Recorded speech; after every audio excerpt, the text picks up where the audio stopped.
and how we behave. 인간 행동 왜 그리고 어떻게. 박명희입니다. 오늘부터는 평안으로 가는 12걸음 중 10번째 걸음인 지속하기. 즉 나는 지금까지의 단계를 통해 배운 것을 날마다 지속한다에 대해 은진 씨의 예를 보며 인간 행동의 원인과 방법을 생각해보죠. 세상은 두 가지 거대한 가치관이 충돌하는 것 같습니다. 그것은 자유와 평등입니다.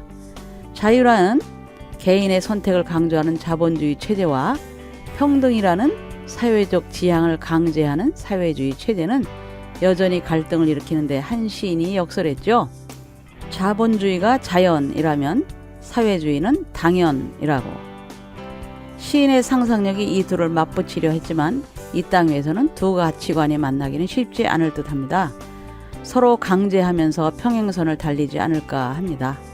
하지만 하나님의 사랑과 공의는 십자가에서 만납니다.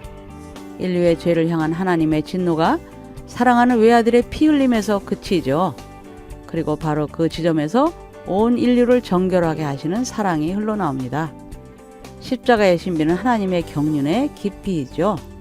그런데 십자가 이전과 이후의 시대에 동일하게 적용되는 하나님의 경륜에 두 가지 중요한 법칙이 있습니다. 첫째는 공평의 법칙인데 그것은 심고 거두는 것이죠. 콩을 심은 데서 팥을 거둘 수 없듯 의를 심은 곳에서 악을 거둘 수 없습니다. 좋은 씨앗이 좋은 나무로 자라 좋은 열매를 거두는 법인데 사실 율법은 이것에 기초하고 있죠. 율법은 하라와 하지 말라로 구성되는데 십계명도 두 가지의 하라와 8가지의 하지 말라죠. 이 율법의 명령대로 심으면 어떻게 될까요? 율법의 복을 거두게 되죠.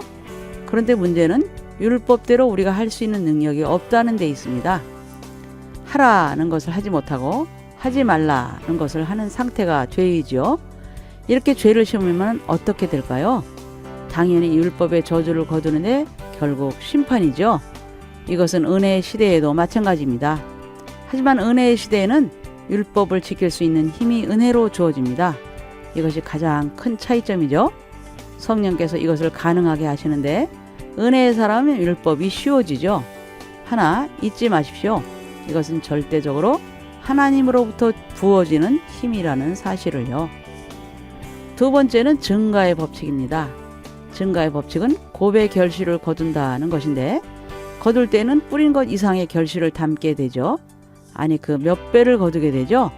이것이 몇 차례면 금방 눈덩이처럼 마냥 불어납니다. 이것은 30배, 60배, 100배를 거둔다던 축복의 말씀에도 적용되지만 애석하게도 저주의 심판에도 해당됩니다.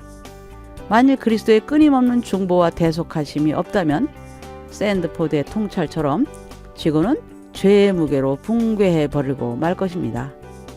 이 공평의 법칙과 증가의 법칙은 은혜의 시대에도 여전히 유효합니다. 하나님의 말씀이 다바르이기 때문이죠. 말씀의 속성상 떨어지게 되면 살아서 역사하십니다.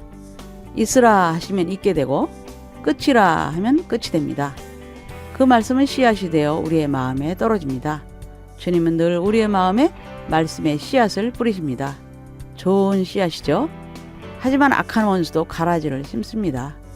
마지막 추수 때에는 씨앗만 거두어지고 가라지는 불에 살라질 것입니다. 하나 우리가 살아있는 동안 늘 곡식과 가라지는 우리 안에서 서로 부대끼며 갈등을 일으키죠. 그런데 비극은 우리의 마음에 있습니다. 예수님은 우리의 마음이 밭과 같다고 하셨는데 4가지 종류죠. 잘 아시는 대로 길가, 돌밭, 가시떨기, 그리고 옥토입니다. 우리 마음에 가뜩이나 가시가 가득한데 사탄이 가라지까지 뿌려댑니다. 그러니 좋은 곡식 거두기가 정말 쉽지 않죠. 옥토가 되는 방법은 단 한 가지입니다. 돌을 캐서 거두고 가시를 뽑아내고 굳은 땅을 갈아 엎는 것이죠. 그러면 좋은 밭이 되는데 하지만 가라지는 쉽게 처리되지 않습니다. 잘 가꾸어진 밭에는 가라지가 더 웃자라기 마련이니까요. 이 가라지는 세상의 논리입니다. 말씀을 받아 영적 열매를 키워내지 못하는 것은 우리가 은근히 가라지를 선택하기 때문입니다. 좋은 마음의 밭을 갈아 좋은 마음이 되더라도 가라지로 무성한 상태라면 거둘 것이 적습니다. 우리는 더디더라도 말씀의 곡식을 아끼며 가꿔야 할 것입니다. 회복 모임에 참여한 은진 씨의 아버지는 알코올 중독자였습니다. 조부께서 일찍 돌아가시고 거의 방치되다시피 한 아버지는 초등학교를 졸업하자마자 장돌뱅이로 시장판을 돌아다녔습니다. 그곳에서 술과 투전 그리고 여자를 일찍부터 배우셨답니다. 아버지 안에 세상에 악이 뿌려진 것이죠. 이것은 은진 씨의 어머니를 만나면서 점점 자라났습니다. 은진 씨의 어머니 속에 남편의 술과 주정으로 인한 미움의 가라지가 뿌려집니다. 불안과 우울이 자라나 그늘을 만들죠. 바로 그 그늘 아래서 은진 씨가 컸습니다. 은진 씨는 현재 50대 중반의 주부입니다. 20대 중반에 만난 단정하고 성실한 남편은 늘 든든한 후원자였습니다. 두 아들들도 잘 자라주었죠. 바깥에서 보면 안정된 가정이었습니다. 그러나 아이들이 어렸을 때 의뢰할 수 있는 별일 아닌 것에 은진 씨는 원시적인 분노를 했습니다. 예를 들면 엄마를 속이고 거짓말을 한다든가 카드게임과 같은 사행성 놀이를 할 때 혹은 청소년 시절 술과 관련된 작은 일탈을 보일 때 말 그대로 눈이 뒤집혔습니다. 폭언과 폭행을 퍼부었죠. 평상시 고요하고 점잖던 분이 그토록 거대한 분노를 가슴에 품고 있었다는 것을 믿기란 쉽지 않았습니다. 아버지의 악과 어머니의 가라지가 은진 씨 마음밭 깊숙한 곳에서 자라고 있었던 것이죠. 그 결실을 아이들에게 다시 뿌리고 있는 것입니다. 큰아들이 대학을 졸업하고 직장에 들어가면서 문제가 불거졌습니다. 아들에게 환시와 환청이 찾아왔습니다. 이상한 것이 보이고 기괴한 소리가 들리기 시작했습니다. 직장 생활의 긴장과 책임에 대한 부담이 취약한 마음을 가지고 있던 아들의 마음에 버튼을 눌러버렸습니다. 정신분열증. 아들은 직장을 그만두어야 했습니다. 입원 치료 후 통원 치료를 받았습니다. 은진 씨는 이 과정을 곁에서 가슴을 쥐어짜며 견뎌야 했습니다. 그토록 사랑하던 아들의 마음에 왜 이런 엄청난 일들이 닥쳐야 했던 것일까요? 내 하나님 여호와는 질투하는 하나님인즉 나를 미워하는 자의 죄를 갚되 아버지로부터 아들에게로 3, 4대까지 이르게 하거니와 나를 사랑하고 내 계명을 지키는 자에게는 1000대까지 은혜를 베푸느니라. 이 무시무시한 말씀은 십계명의 두 번째 계명, 즉 우상을 만들지 말라는 명령 뒤에 있습니다. 하나님께서는 우상을 만드는 것, 즉 당신 아닌 것들을 숭배하는 것을 질투하시는 것처럼 싫어하십니다.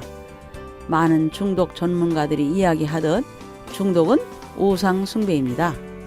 중독자의 가게에는 너무도 많은 저주들이 흘러내려갑니다. 그런데 오늘 말씀에는 그 저주들이 자손의 3, 4대까지 내려간다고 하십니다. 잘 살펴야 하죠. 이 말씀은 두려운 말씀이니까요. 그것은 저주가 3대 혹은 4대까지 내려갈 때 그 가게가 아예 끊어질 수도 있다는 것입니다. 그래서 중독은 중저주, 아주 무거운 저주라는 것이죠. 은진 씨의 아버지는 중독자였습니다.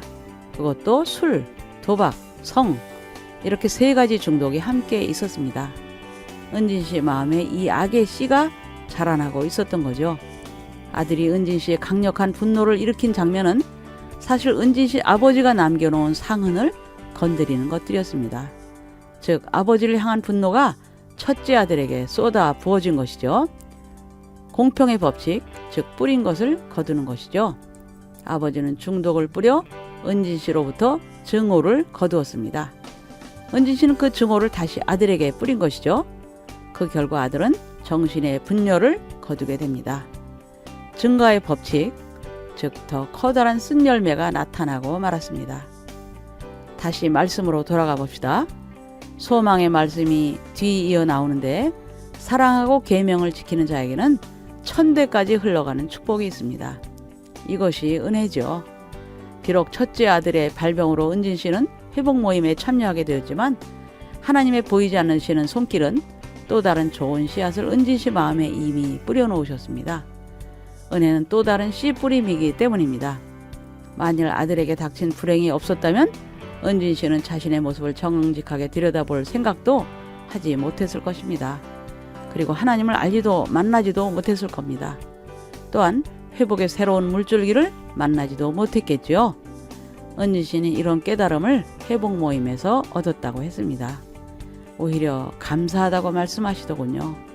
아참, 둘째 아들은 큰아들과는 달리 결혼해서 행복하게 잘 살고 있답니다. 이것도 은진 씨를 향한 또 하나의 위로였습니다. 네, 오늘은 대물림이라는 제목으로 인간 행동의 원인과 방법을 생각해 보았는데요. 다음 시간에 이어서 계속 살펴보죠. 여러분, 다음 시간까지 안녕히 계세요.